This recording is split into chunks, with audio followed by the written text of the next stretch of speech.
महाकार्तिक मासर सबुठारु बड़ पर्व बड़ ओषा पाई आठगड़र प्रसिद्ध शैवपीठ प्रभु श्री श्री धवलेश्वर पीठ आज लोकारण्य विश्व प्रसिद्ध बड़ ओषारे बड़ सिंहार बेसरे दर्शन देउछंती बाबा धवलेश्वर।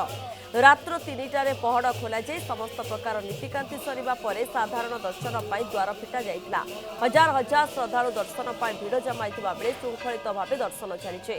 त्रयोदशी और चतुर्दशी संधि क्षण लागि हेबो बाबा धवलेश्वरंकर अति प्रिय भोग गज भोग उतरण सुरक्षा सह शांति श्रृंखलार दर्शन करने धवलेश्वर पीठ में व्यापक पुलिस फोर्स मुतयन करा जायछे। देखंतु पवित्र कार्तिक मासर आज हेउची महापर्व बड़ ओषा। वर्ष तमाम श्रद्धालु अनेई बसी थांती एई दिनटी को केमिति एई दिन आसीबो एवं श्रद्धालु माने तांको व्रत को उद्यापन करिवे। ता सहित बड़ सिंहार बेसरे बाबा आज दर्शन देउछंती। कोन कहबे आगे प्रस्तुति कोन करा जायछि आज? जय बाबा धवलेश्वर।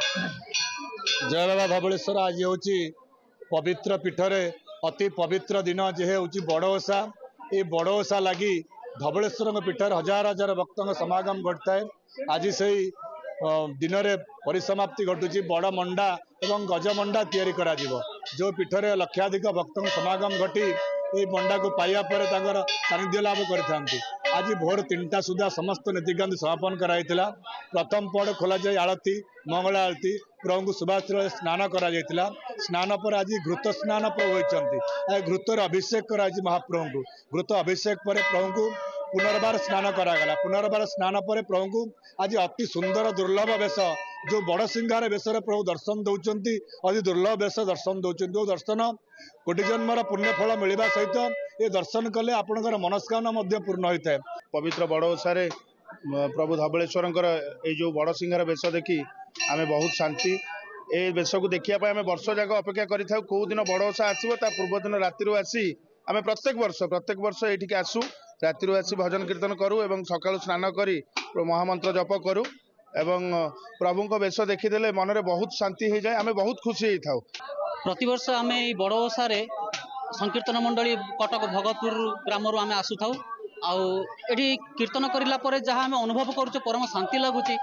भक्त मानकर समागम आम यही संकीर्तन मंडल रे हरिनाम संकीर्तन करी निजको धन्य बोली मन करुचु आ गर्वित मन करुचु। बहुत शांति लगुच। बहुत शांति अनुभव कर कल्पना ना ठाकुर बाबा दयारू आम एत बाटर आसीचु बहुत शांति अनुभव कर।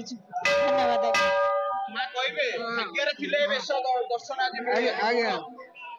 बड़ ओषा आम बहुत शांति प्रति वर्ष भी आम आसुचु। वर्ष आज 50 वर्ष है कर बड़ ओषा। हाँ बड़ ओषा 50 वर्ष है कर।